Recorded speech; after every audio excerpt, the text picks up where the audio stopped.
Welcome back. In this video we're going to be taking a look at the TuneBud blog.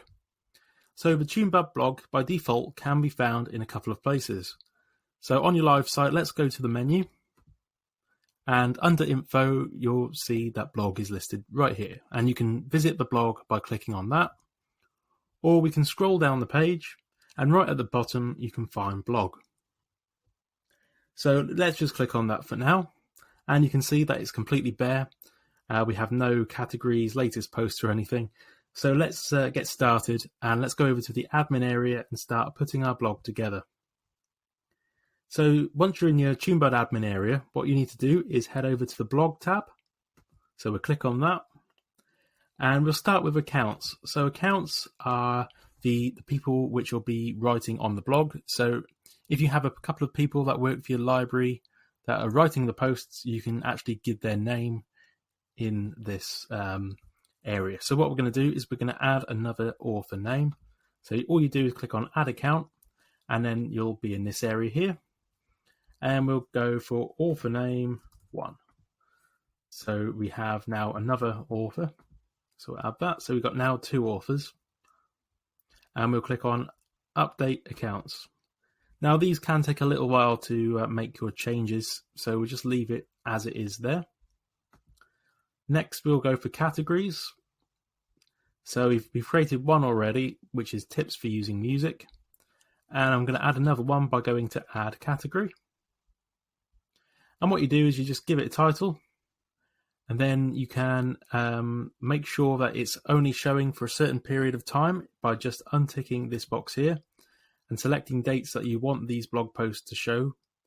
Or if you want to just keep them up all the time, just make sure that that little box is ticked. By default, both boxes will be ticked, and your blog posts from this category will show all the time. So let's just give this a title. And we're now going to add that category by going to add category. If you want to delete a category, all you need to do is click this little box here, make sure it's ticked, and then click on update categories.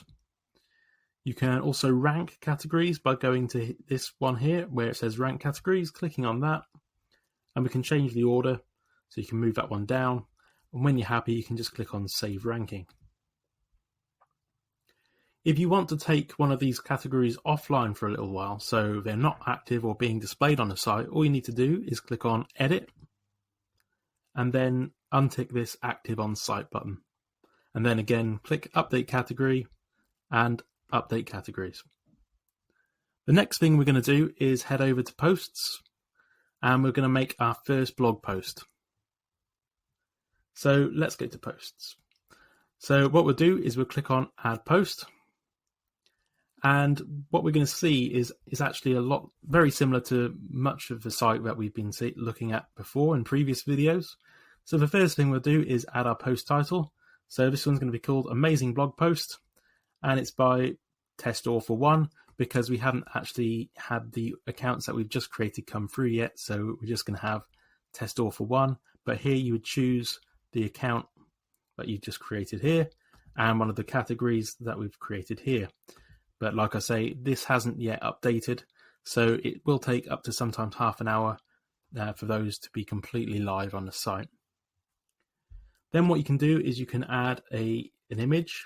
So you can click on here, and this is for when some things pop up, like on a search engine, or sometimes it'll affect your open graph, which is basically when you share a post on your Facebook page, it will show a particular image, and that's the image that you're going to be uploading there by clicking on choose file.